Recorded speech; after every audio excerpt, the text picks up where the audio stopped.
नमस्कार, एबीपी गंगा में आपका स्वागत है। मैं हूं रोहित सिंह सावल और आप देख रहे हैं देश प्रदेश का सबसे दमदार शो बात तो चुभेगी। यूपी में नगर निकाय चुनाव का मुकाबला अब फिनिशिंग पॉइंट पर है, यानी मतगणना का वक्त आ चुका है। कुछ ही घंटों के बाद काउंटिंग शुरू होने वाली है।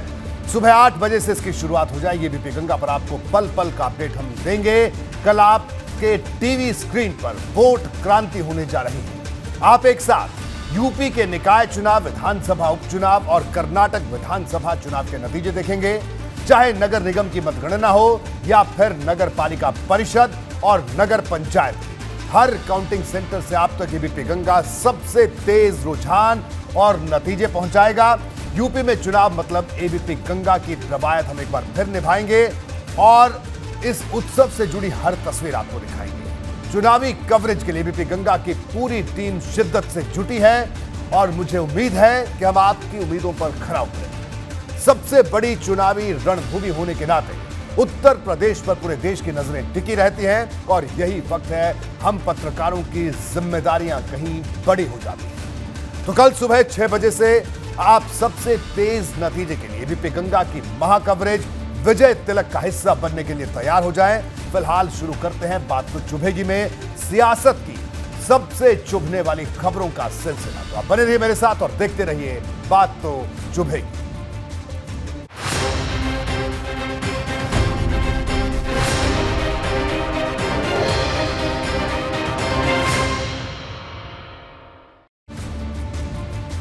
निकाय चुनाव के नतीजों का अगले साल होने जा रहे लोकसभा चुनाव पर गहरा असर होगा, इसलिए तमाम सियासी दलों ने अपने अपने समर्थकों की उम्मीदें बढ़ा दी हैं। एक तरफ जीत के दावों की रेस लगी है तो दूसरी तरफ स्ट्रांग रूम में के बाहर सियासी पहरेदारी का भी दौर शुरू है। विपक्षी दल सपा ने चुनाव में धांधली का आरोप लगाने के बाद अब मतगणना को लेकर भी आशंकाओं का अंबार खड़ा कर दिया है। तो वहीं भाजपा का दावा है कि सपा की यह हार की बौखलाहट है।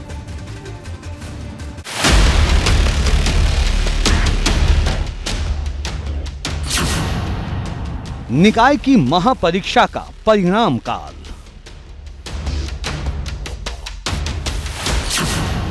कौन बजाएगा जीत का डंका? 17 नगर निगम उत्तर प्रदेश में हम 17 के 17 जीतेंगे। पिछली बार हम 2 नहीं जीत पाए थे, परंतु इस बार मेरा खुद का जो अनुभव है, मैं भी चुनाव प्रचार में रहा हूँ, अपने संसदीय क्षेत्र में रहा हूँ और भी कुछ स्थानों पर गया हूँ, तो हम निश्चित रूप से 17 के 17 नगर निगम जीतेंगे। 17 नगर निगम में कमल खिलने जा रहा है, पूरा विश्वास है। कोई मतदान बाकी नहीं है, इसलिए जो हम कह रहे हैं उसमें सच्चाई है और निश्चित तौर से बहुत शानदार रिजल्ट नगर निकाय में भारतीय जनता पार्टी के पक्ष में आने वाला है। काउंटिंग पर विपक्ष की आशंका। इस नगर निकाय के चुनाव में नगर पंचायत, नगर पालिका परिषद, पार्षद और महापौर के जो चुनाव हुए हैं, इसमें समाजवादी पार्टी के पक्ष में भारी मतदान हुआ। उत्तर प्रदेश में सदैव नगर पंचायतों और नगर पालिकाओं में समाजवादी पार्टी का सदैव दबदबा रहा है और समाजवादी पार्टी सबसे ज़्यादा नगर पंचायत और नगर पालिकाओं को पहले भी जीतती रही है।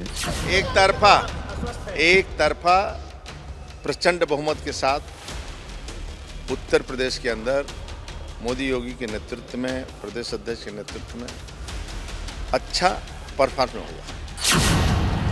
किसके माथे पर लगेगा विजय तिलक? 17 नगर निगम हम जीत रहे हैं और बहुत बड़े पैमाने पर, बहुत बड़े मार्जिन से जीत रहे हैं। कौन देगा जीत के दरवाजे पर दस्तक? बीजेपी पिछड़ गई, समाजवादी पार्टी माननीय अखिलेश यादव जी की नीतियां जनता में कामयाब हो गई।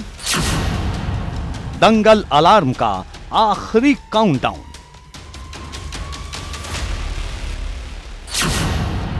बैलेट बॉक्स में विजय सस्पेंस। 23 के दंगल में 24 का चैलेंज।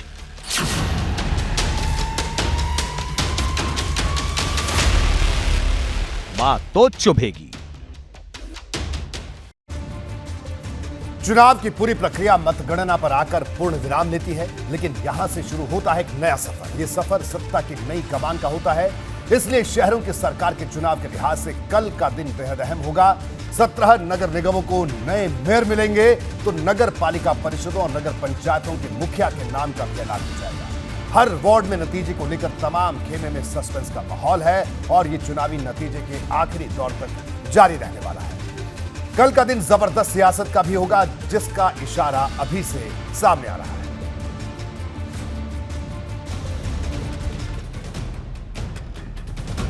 निकाय चुनाव के नतीजे बस कुछ घंटे दूर हैं और इस बचे हुए वक्त में आर पार की सियासत सातवें आसमान पर है।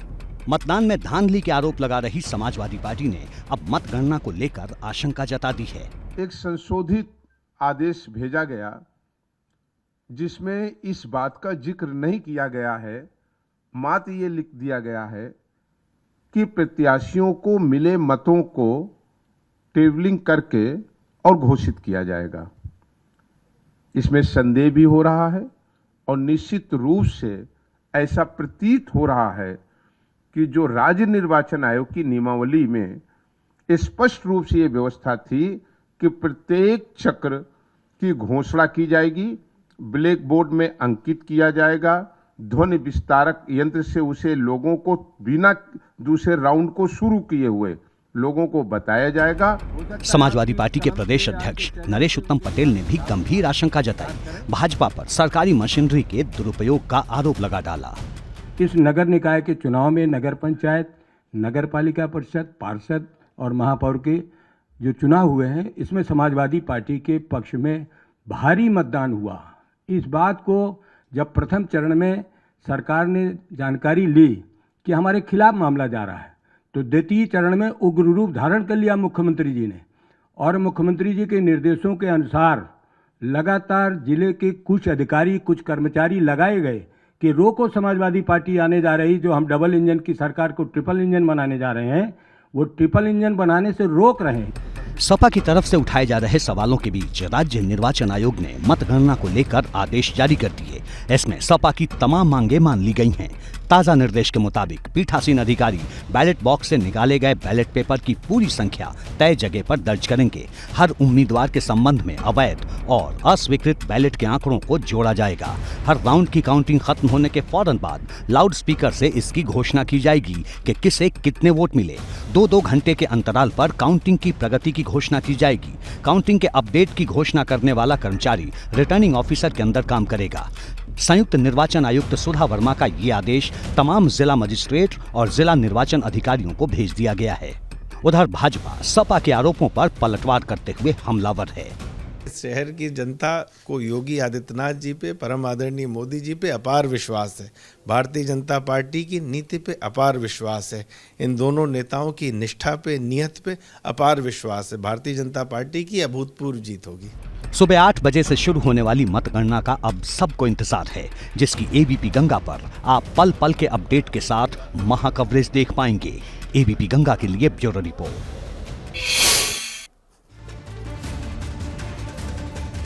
हमने चुनाव प्रचार के दौरान वादों का लंबा दौर देखा, फिर दौर आया जीत के दावों का और अब नतीजे की महाघोषणा का वक्त करीब है। कल तस्वीर साफ हो जाएगी कि करीब महीने तक चले वोट संग्राम के बाद जनता का फैसला किसके पक्ष में होगा और अगले 5 साल तक शहरों में किसकी सत्ता कायम रहेगी।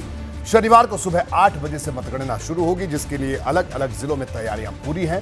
मतगणना केंद्रों पर कड़ी सुरक्षा व्यवस्था है। पुलिस और पीएसी के साथ पैरामिलिट्री फोर्स भी तैनात है।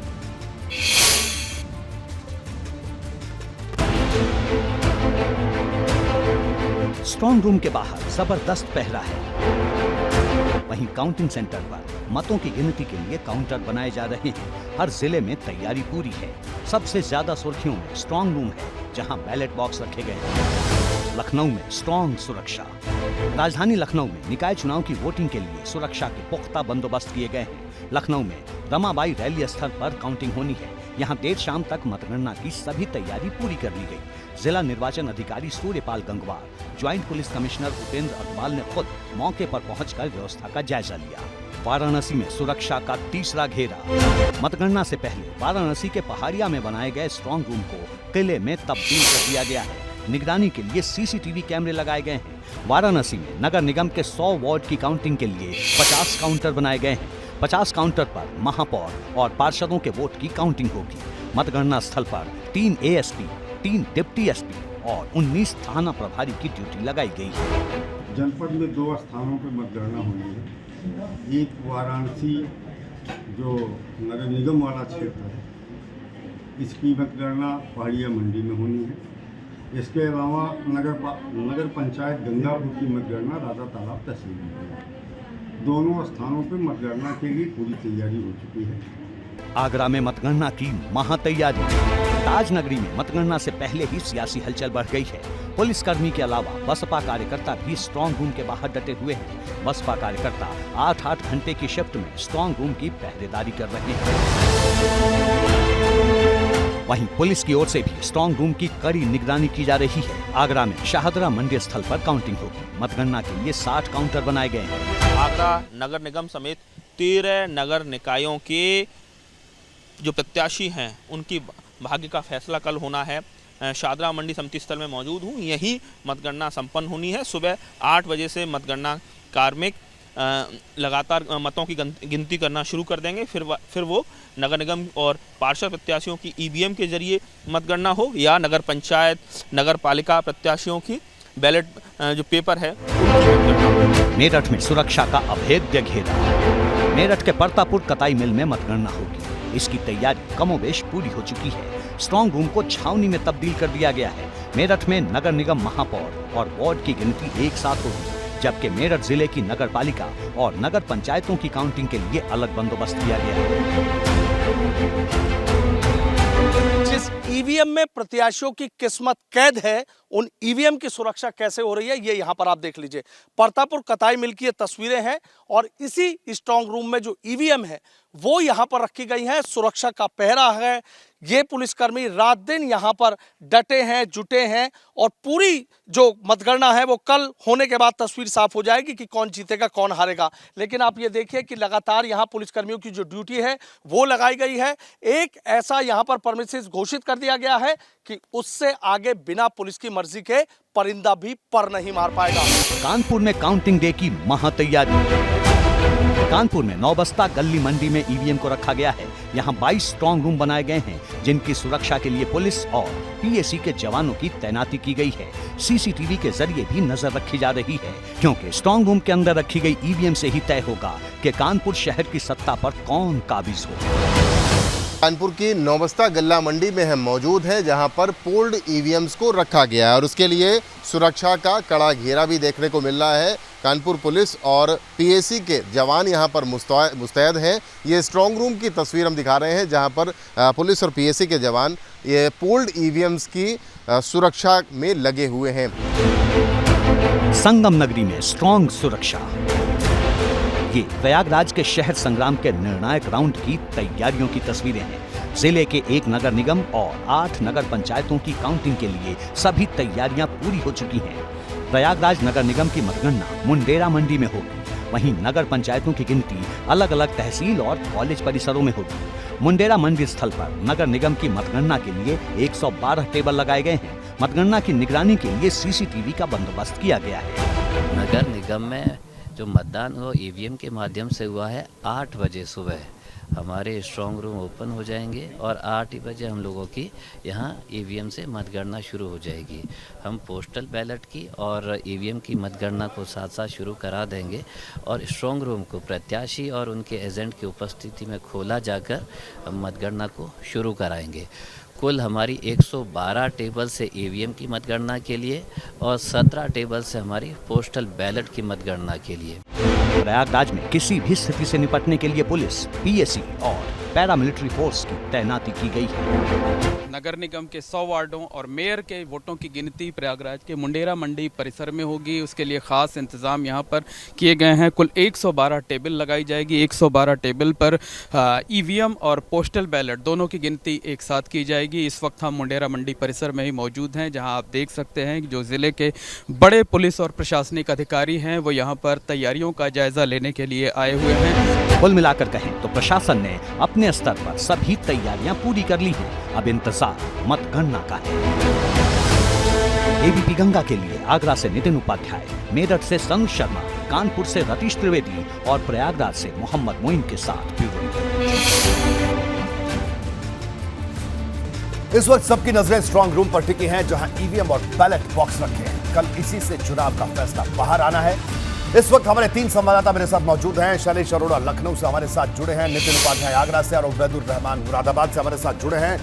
तीनों से बात करते हैं और सबसे पहले राजधानी लखनऊ का रुख। शैलेश, किस तरह की तैयारी स्ट्रांग रूम के बाहर, जो खबरें लगातार हम दिखा भी रहे हैं, आ भी रही है कि कई प्रत्याशी वहां पर मोर्चा लगाकर बैठे हैं, किस तरह की तस्वीरें सामने आ रही है?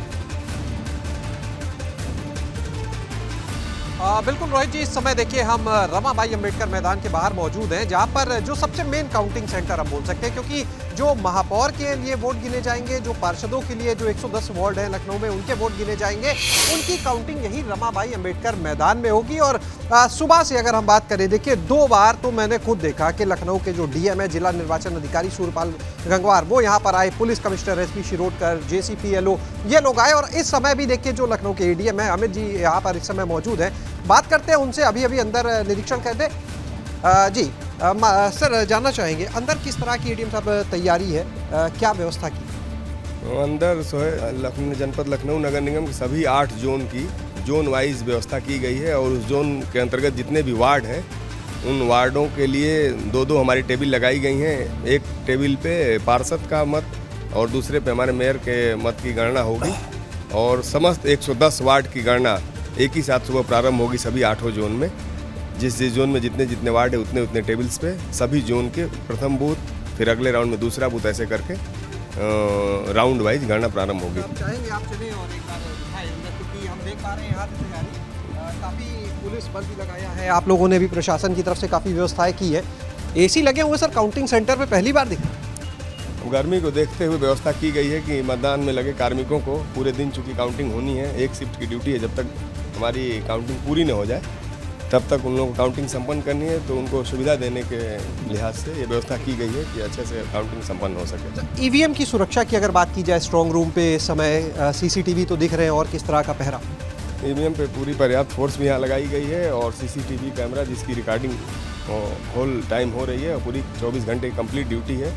इसमें हमारे आरओज लोग और समस्त वरिष्ठ अधिकारियों का भी लगातार निरीक्षण हुआ है और उसके साथ ही साथ समस्त संबंधित पार्टियों के लोगों ने भी आके समय समय पर अपना इसकी निगरानी किया है। ये तो सर सामने हम कमरा देख रहे हैं, बाहर वार्ड की संख्या, ये मतलब उन वार्ड की जिनके वोट यहाँ पर गिने जाएंगे? हाँ, जोन 3 है, जोन 3 में सम्मिलित 19 वार्ड हैं, सभी 19 वार्ड के लिए काउंटिंग की व्यवस्था की गई है, जिसमें एजेंट को भी बैठने की व्यवस्था है और पोलिंग पार्टियों को बैठने की व्यवस्था है, इस तरीके से की गई है। तो रोहित जी, आप देख सकते हैं अब हम लोग उस कमरे में आ चुके हैं जहां पर ये काउंटिंग की पूरी प्रक्रिया होगी। और ये देखिए खास चीज़ है, कार्मिकों की सुविधा का ध्यान राजधानी लखनऊ में अगर हम देखें तो वाकई रखा जा रहा है, क्योंकि पहली बार हम देख रहे हैं कि काउंटिंग हॉल के अंदर एसी लगाए गए हों। और इसके अलावा देखिए जो सिक्योरिटी है वो लगी है, 3 लेयर की सिक्योरिटी है, पैरामिलिट्री फोर्स, आरएएफ और इसके अलावा पीएससी की 2 कंपनी यहाँ पर लगाई गई हैं, सिविल पुलिस लगाई गई है। सर, यहाँ पर अगर बात करें लगभग कितनी देर में से 8 बजे काउंटिंग शुरू होगी, तो कितनी देर में नतीजे या रुझान हम कह सकते हैं आने लगभग शुरू हो जाएंगे? रुझान तो बहुत जल्दी ही प्रारंभ हो जाएगा, लेकिन हम लोग फाइनल काउंटिंग भी 2 बजे तक संपन्न होने की उम्मीद है जी। एक चीज़ और सर जानना चाहेंगे कि यहाँ पर जैसे जो बाकी नगर पंचायत हैं 10, तो उनके लिए कितने पोलिंग सेंटर बनाए? नगर पंचायतों की काउंटिंग संबंधित तहसीलों पे हो रही है। जनपद में कुल 10 नगर पंचायतें हैं और जिन तहसीलों में नगर पंचायतें स्थित हैं, जैसे सदर तहसील में काकोरी है, तो काकोरी नगर पंचायत की गणना खरगापुर स्थित है। बिल्कुल शैलेश, तो पूरी तैयारी आप दिखा रहे हैं कि लखनऊ में किस तरह से मुस्तैदी के साथ पूरी तैयारी हो रही है। आगे बढ़ते हैं, नितिन के पास चलते हैं। आगरा में नितिन, आगरा में किस तरह की तस्वीर है और क्या सियासी दल पहरेदारी यहां पर कर रहे हैं? देखिए बिल्कुल रोहित जी, देखिए मोहल्ले, कॉलोनी, शहर, नगर का जो चुनावी महाभारत जो चल रहा था, कल जनादेश आ जाएगा। देखिए हमारे साथ बीएसपी के पहरेदार भी हैं, उनसे भी बात करेंगे, लेकिन उससे पहले मैं तस्वीर दिखाना चाहता हूं कि इस समय जो शादरा मंडी समिति स्थल है वहां क्या है, क्या इंतजाम है। देखिए इस समय आप देखिए पूरी तरह से जो ब्रीफिंग होती है, ऑफिसर्स ने तमाम जो प्रशासनिक और पुलिस अधिकारियों को ब्रीफिंग किया। थोड़ी देर पहले ही जो पूरा प्रशासनिक और पुलिस अमला है, इंस्पेक्टर्स हैं, सीओ, एडिशनल सीपी हैं, कुछ कमिश्नरेट व्यवस्था है, वो सब लोग यहाँ से निकले हैं। सुबह तड़के वो सभी लोग पूरी तरह से मुस्तैद हो जाएंगे। 6 बजे उनको ड्यूटी पर पहुंचने के लिए कहा गया है। और देखिए बीएसपी के तमाम पहरेदार हैं, वो लगातार पुलिस के पैरेलली वो भी नजर रखे हुए, 8-8 घंटे की शिफ्ट लगाई गई है। आप बताइए क्या बात है? तो ये मैंने विधानसभा चुनाव में भी देखा था, तब सपाइयों ने बड़ा हंगामा किया, लेकिन आप बहुत पीसफुली यहाँ देख रहे हैं, गाड़ियाँ जो आ रही हैं आप देख लेते हैं। क्या चेक करते हैं आप? हम चेक कर रहे हैं कोई भी ईवीएम वगैरह रख कर नहीं ले जाए, ऐसी घटनाएं हम देखते हैं तो हमारा जो माननीय हमारी जो महापौर प्रत्याशी हैं डॉक्टर लता वाल्मीकि, उनकी तरफ से निर्देश है कि शांतिपूर्वक जितनी भी गाड़ियाँ तो बिल्कुल मंडी समिति में आती हैं नितिन, यानी पहरेदारी जारी है। मुरादाबाद का रुख करेंगे। उबैदुर रहमान हमारे साथ जुड़े हुए हैं। उबैदुर, मुरादाबाद में किस तरह की तस्वीरें देखने को मिल रही हैं?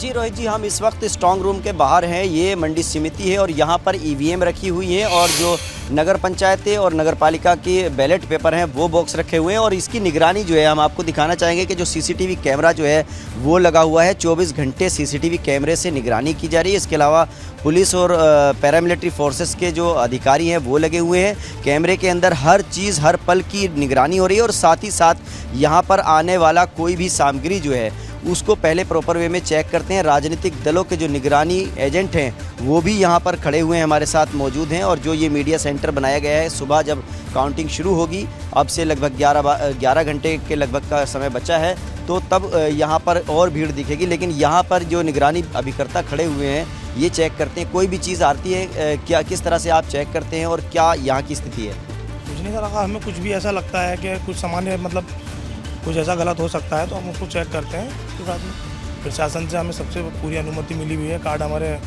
डीएम साहब ने बना रखे हैं। जो भी हमें ऐसा लगता है कि संगीत सामान है हम उसको खोल करके चेक करते हैं। बिल्कुल उबैदुर, पहरेदारी पूरी है। प्रशासन के तो लोग हैं ही हैं, साथ में जो राजनीतिक दल के पहरेदार हैं वो भी खड़े हुए। उबैदुर, पहरेदारी पूरी है और कल पल पल का अपडेट उबैदुर आप भी देंगे, नितिन भी देंगे, शैलेश भी देंगे और तमाम दर्शक एबीपी गंगा पर पल पल का अपडेट। आपके वार्ड से कौन जीता, आपकी नगर पालिका से कौन जीता, आपकी नगर पंचायत से कौन जीता, आपके नगर निगम में कौन जीता, यानी एक एक खबर हम एबीपी गंगा पर आपको दिखाएंगे। आप तीनों का बहुत बहुत शुक्रिया इस पूरी जानकारी के लिए। बढ़ते हैं आगे।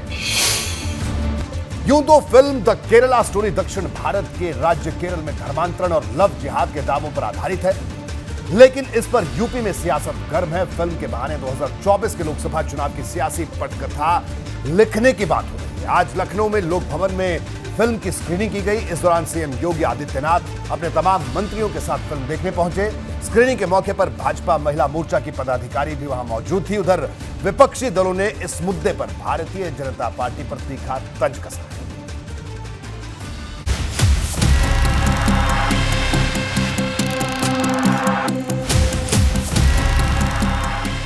लोक भवन में फिल्म द केरला स्टोरी की स्क्रीनिंग में सीएम योगी की मौजूदगी की ये तस्वीर सुर्खियों में। चर्चा इसलिए भी क्योंकि ये तस्वीर उस वक्त आई है जब फिल्म द केरला स्टोरी के विषय को लेकर देश की सियासत दो हिस्सों में बंटी हुई है। एक तरफ कई राज्यों में फिल्म को बैन कर दिया गया है, तो यूपी समेत भाजपा शासित राज्यों में फिल्म को टैक्स फ्री कर दिया गया है। इस देश के अंदर कहीं पर भी कुछ गड़बड़ है तो वह अगर किसी ने दिखाने का साहस किया तो उसका अभिनंदन है।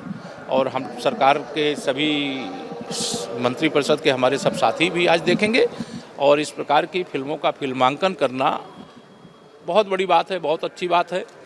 अगर कांग्रेस की केंद्र में सरकार होती तो ना आप केरल स्टोरी देख पाते, ना कश्मीर फाइल्स देख पाते।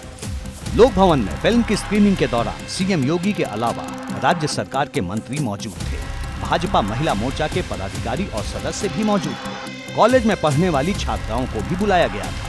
प्रमुख सचिव गृह संजय प्रसाद, डीजीपी आर.के. विश्वकर्मा समेत कई बड़े अफसर मौजूद रहे। यही वो तस्वीर है जो फिल्म की पटकथा की डोर को साध कर पॉलिटिक्स को नई दिशा में मोड़ रही है।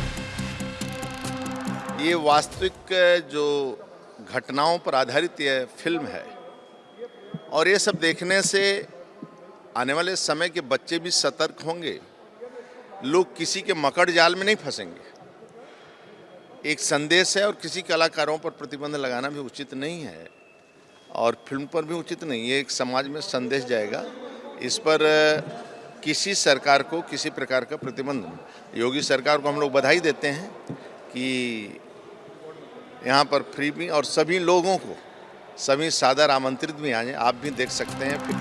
फिल्म द केरला स्टोरी को इस तरह खास तवज्जो दिए जाने को 2024 के चुनाव के लिए हिंदुत्व की पिच पर भाजपा की बैटिंग से जोड़कर देखा जा रहा है। माना जा रहा है कि 2024 में यूपी में सभी 80 सीटों पर जीत का लक्ष्य हासिल करने के लिए भाजपा की रणनीति फिल्म द केरला स्टोरी के आसरे हिंदुत्व की राजनीति को और धार देने की है।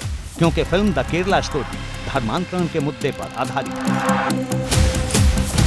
फिल्म में लव जिहाद वाला एंगल है और विदेशी सरजमी से आतंक की साजिश की कहानी है। शायद यही वजह है कि यूपी समेत दूसरे राज्यों की भाजपा सरकारों ने फिल्म को टैक्स फ्री करने में देर नहीं की और भाजपा सरकार के मंत्री और नेता फिल्म के बहाने एक धर्म विशेष को संदेश देने में जुट गए हैं। नहीं, मैं नहीं समझ पा रहा हूं कि क्यों कुछ राज्य इस जो मूवी आई है केरला स्टोरी इसको बैन कर रही है, जबकि ये सत्य घटनाओं पर आधारित एक मूवी है जिसको देश के सामने आना चाहिए, लोगों के सामने आना चाहिए, सच्चाई पता होनी चाहिए कि कैसे केरला में किस तरीके के चीज़ों को किया जा रहा है और किस तरीके से सामाजिक असंतुलन पैदा करके आतंकवादी घटनाओं में लोगों को, हमारे देश की बेटियों को ढकेला जा रहा है। ये फिल्म भी मुझे लगता है इसमें अपना योगदान करेगी कि कोई व्यक्ति जो आकर्षित हो रहा है इस ओर जाने के लिए वो ना जाए। मुझे लगता है फिल्म यही रूप बताती होगी कि जो एक बहुत आदर्श लेकर के वहाँ गए थे उनको यथार्थ वहाँ पे क्या मिला। ये प्रोपेगेंडा का विषय नहीं है, ये सीखने का, लर्निंग का विषय है कि जिस प्रकार युवाओं को भ्रमित किया गया उनका अनुभव क्या रहा, ये फिल्म बताती है, इसको सीखना हम लोग। मतलब सीधा और साफ है, फिल्म की कहानी के बहाने भाजपा एक नैरेटिव बनाने की कोशिश कर रही है। विपक्ष को भाजपा की यही रणनीति चुभ रही है। लोक भवन में फिल्म की स्क्रीनिंग और सीएम योगी के फिल्म देखने पर सपा और कांग्रेस ने एक सुर में हमला बोला है। सपा अध्यक्ष अखिलेश यादव ने ट्वीट करके सीएम योगी पर तंज किया। उन्होंने लिखा, पिक्चर आगे नहीं पीछे बैठकर देखी जाती है। माननीय, उत्तर प्रदेश की कहानी पर ध्यान दें तो शायद प्रदेश का कुछ उद्धार हो जाए। माननीय मुख्यमंत्री जी से एक आग्रह है, बहुत ज्यादा फिल्म प्रेमी तो पहले नहीं थे वो, पर अगर उन्हें अब इधर मुख्यमंत्री बनने के बाद फिल्म में उनको शौक हो गया हो तो उनके घर में ऑडिटोरियम है, घर में देख लें। पर पूरी कैबिनेट को लेकर जब बंदिश लगा देंगे तो सबको आना ही पड़ेगा। न जाएं या जाना है जाएं, मुझे कुछ नहीं कहना उस पर इन मंत्रियों को पहले ये देखें इन क्षेत्रों की हालत क्या है। सड़कें टूटी हुई हैं, बिजली आ नहीं रही है ठीक से। सीएम योगी के फिल्म देखने पर विपक्ष का हमला भाजपा को चुभा। ऐसे में भाजपा ने भी तीखा पलटवार किया। सपा और कांग्रेस के बयानों को तुष्टीकरण की राजनीति से जोड़ दिया। प्रमोद तिवारी जी की सोच शायद एकांगी है, इनको एक चीज ध्यान में आ रही है और दूसरे एक फिल्म बनी है, फिल्म को लोग देख रहे थे, आपत्ति क्या है उनको? आपत्ति वास्तव में ये है जो अल्पसंख्यकवाद की जो राजनीति ये लोग करते चले आए हैं, उनको लगता है कि किसी भी चीज के अंदर यदि मुस्लिम पक्ष का, मुस्लिम वर्ग का कोई व्यक्ति उनको दोषी दिखाई देता है तो उसको वो नहीं चाहते कि वो दिखाया जाए वो।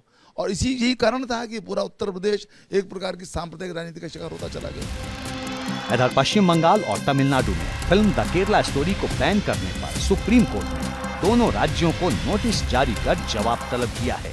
साथ ही कोर्ट ने फिल्म को लेकर पश्चिम बंगाल की ममता बनर्जी सरकार पर सख्त टिप्पणी की है। सुप्रीम कोर्ट ने कहा है पूरे देश में फिल्म रिलीज हो चुकी है, पश्चिम बंगाल इससे अलग नहीं। अब 17 मई को सुप्रीम कोर्ट में दोबारा सुनवाई होगी। एबीपी गंगा के लिए दिल्ली से अविनाश तिवारी और लखनऊ से अनुभव शुक्ला के साथ ब्यूरो रिपोर्ट। सियासत में हर एक शब्द और बयान के मायने होते हैं। निकाय चुनाव में भाजपा भी इसी रणनीति पर आगे बढ़ती दिखाई दी। निकाय चुनाव में सीएम योगी समेत भाजपा के दिग्गज नेताओं ने न सिर्फ तूफानी रफ्तार से प्रचार किया बल्कि आक्रामक अंदाज में विपक्ष खासकर सपा और बसपा को निशाना बनाया। जनता को 2017 से पहले की सरकारों में कानून व्यवस्था की याद दिलवाई। साथ ही संदेश दिया कि आने वाले वक्त में भाजपा की रणनीति हिंदुत्व के सहारे आगे बढ़ने की।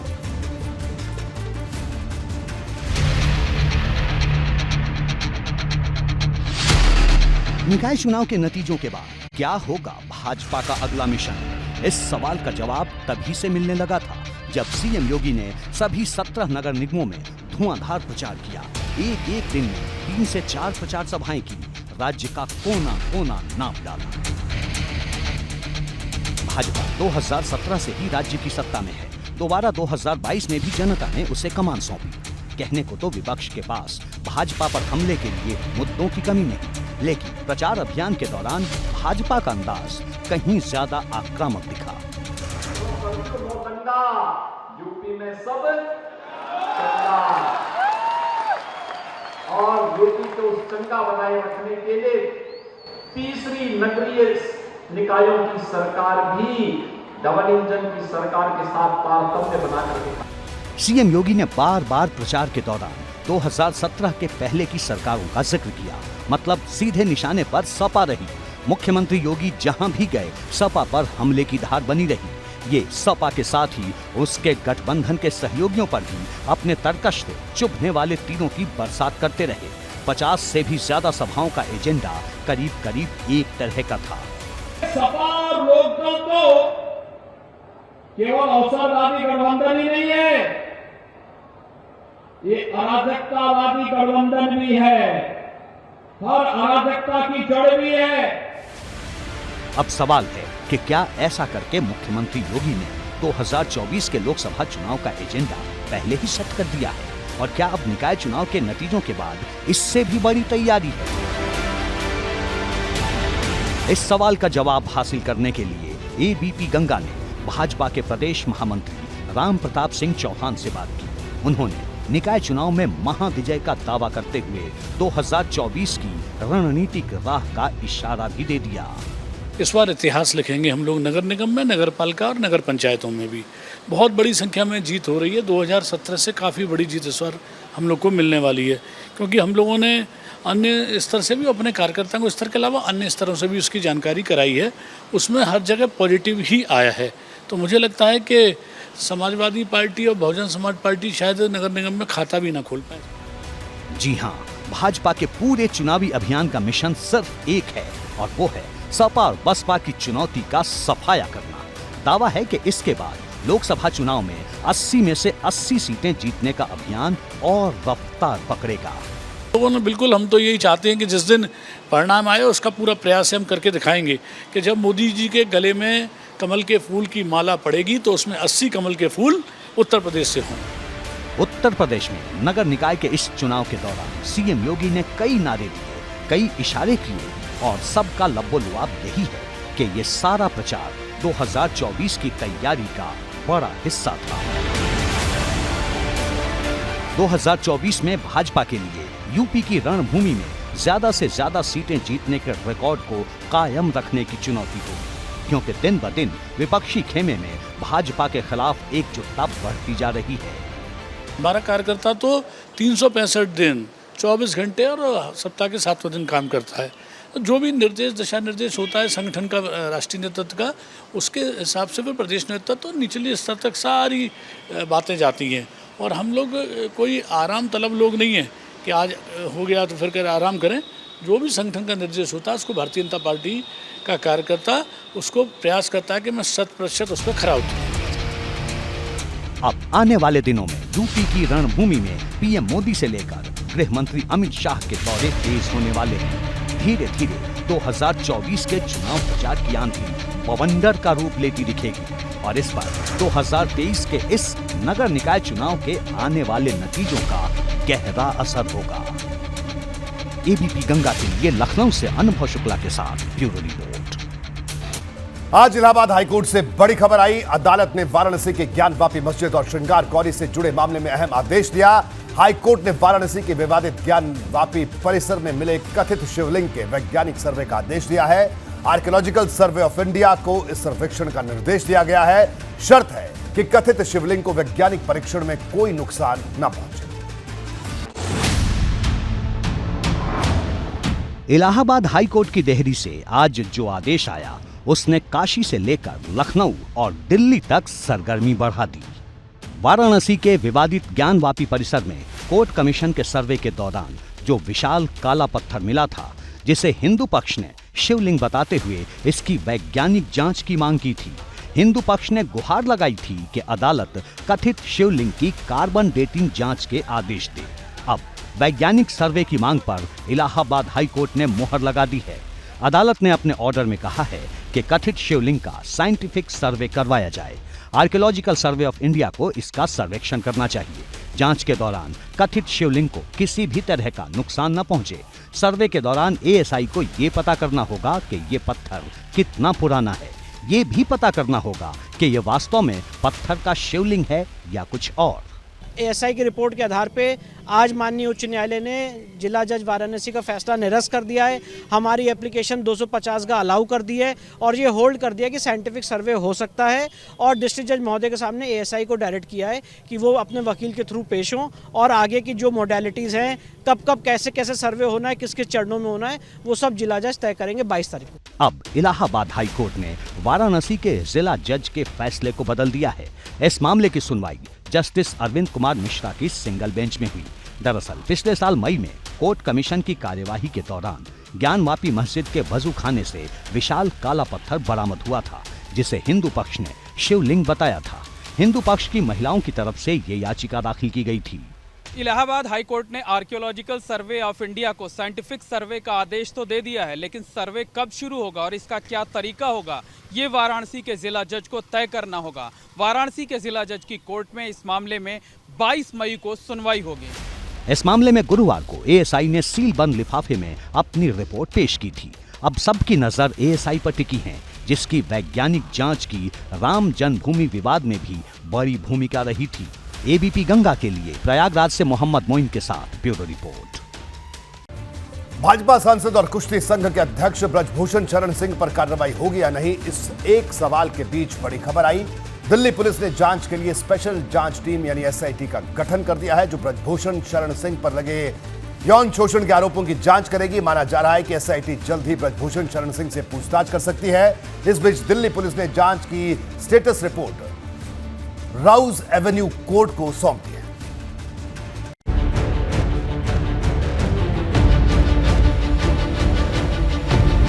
भारतीय कुश्ती महासंघ के अध्यक्ष और भाजपा सांसद ब्रजभूषण शरण सिंह के खिलाफ दर्ज एफआईआर पर अब दिल्ली पुलिस ने स्पेशल जांच टीम का गठन कर दिया है।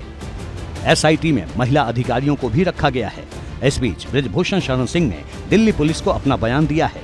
इसमें उन्होंने अपने ऊपर लगे यौन शोषण के आरोपों को गलत बताया है। मामले की जांच चल रही है और आगे भी दिल्ली पुलिस ब्रजभूषण शरण सिंह से पूछताछ करेगी। इस बीच दिल्ली पुलिस ने उत्तर प्रदेश, हरियाणा, कर्नाटक और झारखंड जाकर साक्ष्य जुटाए हैं। दिल्ली पुलिस ने पहलवानों की याचिका पर दिल्ली की राउस एवेन्यू कोर्ट में भी सील बंद लिफाफे में स्टेटस रिपोर्ट सौंपी है, जिस पर अब 27 मई को सुनवाई होगी। उत्तर प्रदेश से कैसरगंज से सांसद और इसके अलावा अगर बात करें तो रेसलिंग फेडरेशन ऑफ इंडिया के अध्यक्ष ब्रिजभूषण शरण सिंह के खिलाफ जिस तरीके से महिला पहलवानों ने यौन शोषण का आरोप लगाया है, उसके बाद दिल्ली पुलिस ने ब्रिजभूषण शरण सिंह का बयान दर्ज कर लिया है। और फिलहाल अगर बात करें तो ब्रिजभूषण शरण सिंह अपने सरकारी आवास, जो कि दिल्ली स्थित सरकारी आवास उनका 21 अशोका रोड, यहीं पर मौजूद है और दिल्ली पुलिस ने इनका स्टेटमेंट रिकॉर्ड कर लिया। इसके बाद अगर बात करें तो दिल्ली पुलिस ने एक एसआईटी का भी गठन किया है, जिसमें 4 महिला अधिकारियों को रखा गया है, जो कि मामले की आगे तफ्तीश करेगी। चूंकि अगर बात करें तो अब तक जो महिला खिलाड़ी जिन्होंने आरोप लगाए हैं ब्रिजभूषण शरण सिंह के खिलाफ, उनके भी बयान दर्ज किए गए हैं। इसके साथ साथ ब्रिजभूषण शरण सिंह के भी बयान दर्ज किए गए हैं, जिसमें ब्रिजभूषण शरण सिंह ने अपने ऊपर दर्ज सभी आरोपों को नकारा है और साफ तौर पर कहा कि फॉल्स एलिगेशन है। पूरे मामले में अदालत से अपील की गई कि मामले की गंभीरता पर विचार करते हुए पुलिस की स्टेटस रिपोर्ट किसी को भी साझा न की जाए। अब सबकी नजर 27 मई पर है, जिस दिन सुनवाई के बाद इस मामले की अगली दिशा साफ होगी। उधर दिल्ली के जंतर मंतर पर पहलवानों का प्रदर्शन 20वें दिन भी जारी रहा। यहां धरना दे रहे पहलवान अभी भी इस मांग पर अड़े हैं कि ब्रजभूषण शरण सिंह की गिरफ्तारी हो। यहां मौजूद प्रदर्शनकारियों का साफ कहना है कि जब तक गिरफ्तारी नहीं होगी तब तक वो प्रदर्शन जारी रखेंगे। इस प्रदर्शन में बजरंग पुनिया, साक्षी मलिक और विनेश फोगाट जैसे बड़े पहलवान शामिल हैं। इन पहलवानों के समर्थन में कई नेता भी जंतर मंतर पहुंच रहे हैं। शुक्रवार को सैकड़ों की संख्या में किसानों के साथ एक जत्था पहलवानों के समर्थन में जंतर मंतर पहुंचा। एबीपी गंगा के लिए दिल्ली से अविनाश तिवारी के साथ bureau report.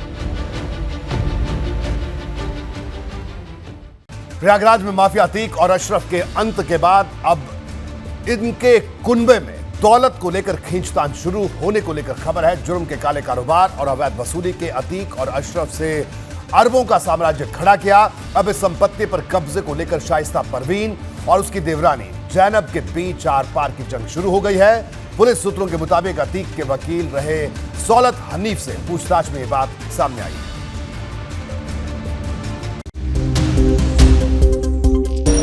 Mafia Atiq Ahmad और अशरफ ने डर की बुनियाद पर जो अरबों की संपत्ति बनाई थी, दोनों के अंत के साथ अब उसी दौलत के लिए देवरानी और जेठानी आमने सामने हैं।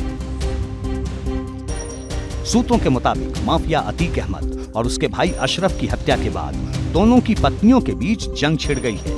अशरफ की पत्नी जैनब ने शाइस्ता के खिलाफ मोर्चा खोल दिया है। माफिया अतीक अहमद और उसके भाई खालिद अजीम उर्फ अशरफ की हत्या के बाद उनके परिवार में मचा कोहराम थमने का नाम नहीं ले रहा है। माफिया ब्रदर्स की मौत के बाद दोनों की पत्नियां आमने सामने आ गई हैं। दोनों की पत्नियां यानी अतीक अहमद की पत्नी शाइस्ता परवीन और अशरफ की पत्नी जैनब फातिमा एक दूसरे को मात देने की तैयारी में हैं। दरअसल दोनों की नज़र माफिया ब्रदर्स की अरबों की संपत्तियों का वारिस बनने को है। दावा ये किया जा रहा है कि यही वजह है कि शाइस्ता परवीन और जैनब फातिमा दोनों पुलिस के सामने नहीं आ रही हैं, पुलिस को कतई सहयोग नहीं कर रही हैं और ना ही वो कोर्ट में सरेंडर करने की तैयारी में हैं।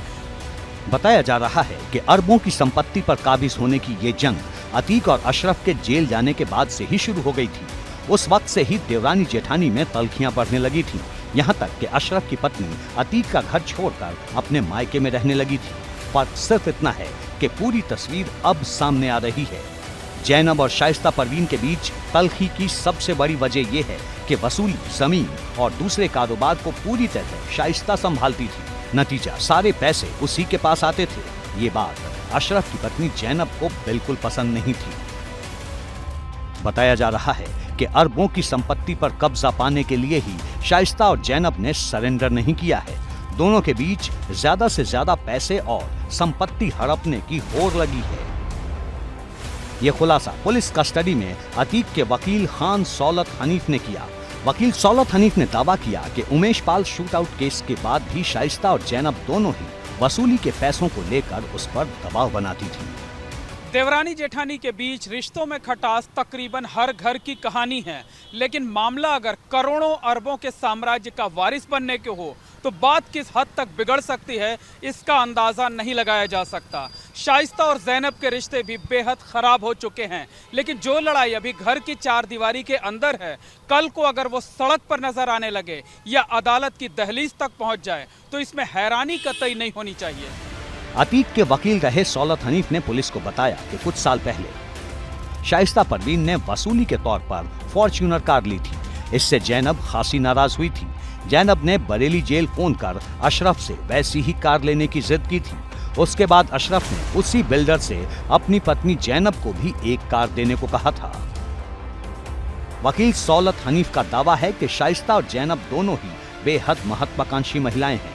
अशरफ के जेल जाने के बाद से ही शाइस्ता और जैनब दोनों के रिश्तों में काफी खटास आ गई थी।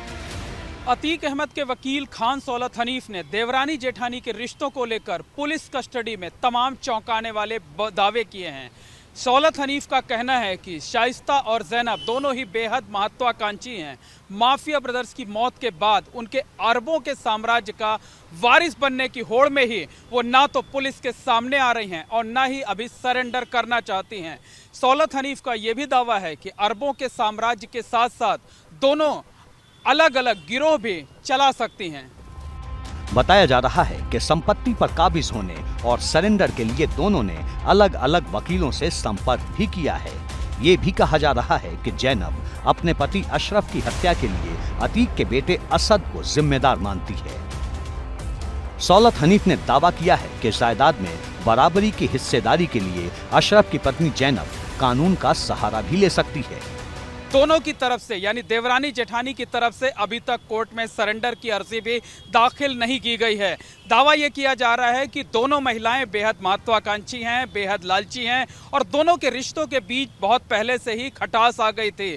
दरअसल जब अशरफ की शादी जैनब के साथ हुई थी उसके बाद वो अपनी ससुराल यानी अतीक अहमद के घर पर रहती थी, लेकिन अपनी जेठानी यानी शाइस्ता परवीन से उसके रिश्ते कभी बहुत अच्छे नहीं रहे। इसके बाद सबसे पहले अतीक अहमद जेल गया, उसके बाद जब 2019-20 में जुलाई 2020 में खालिद अजीम उर्फ अशरफ जेल गया तो जैनब फातिमा ने अपना ससुराल यानी अतीक अहमद का घर एकदम छोड़ दिया। वो इस बीच अतीक और अशरफ की हत्या के आरोपी लवलेश तिवारी, सनी सिंह और अरुण मौर्य को सीजेएम कोर्ट में पेश किया गया।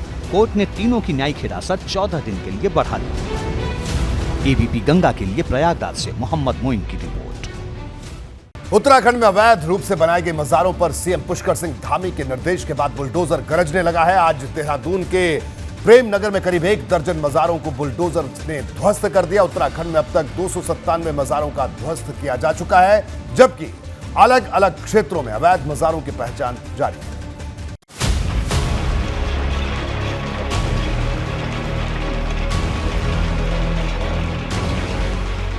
देवभूमि में अवैध रूप से बनाई गई मजारों पर बुलडोजर गरज रहा है। ये तस्वीरें देहरादून के प्रेम नगर की हैं। यहाँ करीब 1 दर्जन से ज्यादा मजारों को तोड़ा गया है। इन मजारों को अवैध तरीके से बनाया गया था। सीएम पुष्कर सिंह धामी के निर्देश पर अब तक 297 से ज्यादा मजारों को तोड़ा जा चुका है और आगे भी कार्रवाई फुल स्पीड से जारी है। वर्तमान तक जो है अलग अलग प्रकार के जो अतिक्रमण है, जिसमें झाली भी है, कोई होटल्स भी है, ढाबे भी है, कोई मज़ारे भी है, कोई मंदिर भी है, ये ऐसे विविध प्रकार के अतिक्रमण को जो है हटाते हुए लगभग 78 हेक्टेयर की वन भूमि जो अतिक्रमित थी वो वन विभाग के विभिन्न प्रभागीय वनाधिकारी द्वारा अपने कब्जे में वापस ले लिए, वहाँ से अतिक्रमण से मुक्त कर दी गई है उसको। और इसके अतिरिक्त लगभग 31 ऐसे मंदिर है जो थे उनको भी हटाया गया है वहाँ से, और 297 मज़ारे जो वन भूमि पर अवस्थित थी उसको भी जो हटाया गया है। वन विभाग के अधिकारियों का दावा है कि इन मज़ारों को जमीन पर अवैध कब्जे के लिए बनाया गया था। कई जगहों पर पहले मज़ार या फिर धार्मिक स्ट्रक्चर बनाया गया, फिर उसी जगह पर रहने के लिए कमरा बना लिया गया, जिन्हें अब हटाया जा रहा है। अभी तक जितने भी मज़ारों को भी जो है वहाँ पे इविक्शन किया गया है, वहाँ पे उसमें किसी भी प्रकार के जो अंश होते हैं वहाँ पे हड्डी या जो भी मतलब उनके होने चाहिए वहाँ पे ऐसे कुछ नहीं मिला है, सिर्फ मलबा ही मलबा जो है वहाँ पे मिला है वहाँ पे। तो हमने विविध जो प्रभागीय वनाधिकारी हैं उनको भी कहा गया कि ये भी रिपोर्टिंग करे कि वहाँ पे कि उसमें मतलब कोई अंश हड्डियाँ जो उनके मतलब होने चाहिए, जैसा भी मतलब होता है उनके किसी के मारने के अनुसार, वो चीज़ें कहीं पे भी अभी तक वर्तमान में हमें अभी रिपोर्टिंग या इसी प्रकार की सूचना हमारे पास नहीं आई। दरअसल वन विभाग ने 550 से ज्यादा ऐसे धार्मिक स्ट्रक्चर या फिर मज़ारों की पहचान की है जिन्हें अवैध तरीके से बनाया गया है। इन्हीं तस्वीरों के सामने आने के बाद सीएम धामी ने साफ लफ्जों में कहा था कि जो भी स्ट्रक्चर अवैध तरीके से बने हैं उन पर बुलडोजर एक्शन होगा। जब हमने पिछले दिनों इसका सर्वेक्षण करवाया कि हमारी जो सरकारी ज़मीनें हैं, वन विभाग की ज़मीन है, पीडब्ल्यूडी की ज़मीन है, रेवेन्यू डिपार्टमेंट की ज़मीन है या कोई भी सरकारी ज़मीन है जी, उन सरकारी ज़मीनों के अंदर 1000 से भी ज़्यादा ऐसे स्थान हैं जहां पर अवैध रूप से ये अतिक्रमण हुआ है, अवैध रूप से मज़ारें बनाई गई हैं। तो ये अवैध रूप से जितने भी काम हैं हमने निर्णय लिया कि किसी भी कीमत पर इनको अब जहाँ पर है वहीं पर रोकेंगे और जितनी भी इस प्रकार के अतिक्रमण हैं उनको हटाएंगे। और वो कोई हमने किसी को नुकसान पहुंचाना हमारा उद्देश्य नहीं है, क्योंकि हम तो उस पर काम करते हैं सबका साथ, सबका विकास, सबका विश्वास और सबका प्रयास। मतलब अवैध कब्जे को लेकर सीएम पुष्कर सिंह धामी का रुख सख्त है। इस बीच वन विभाग ने अवैध रूप से बनाए गए दूसरे धार्मिक स्ट्रक्चर और मज़ारों की पहचान तेज कर दी है। एबीपी गंगा के लिए ब्यूरो रिपोर्ट। बहरहाल बात तो चुभेगी में आज इतना है, दीजिए इजाजत, नमस्कार।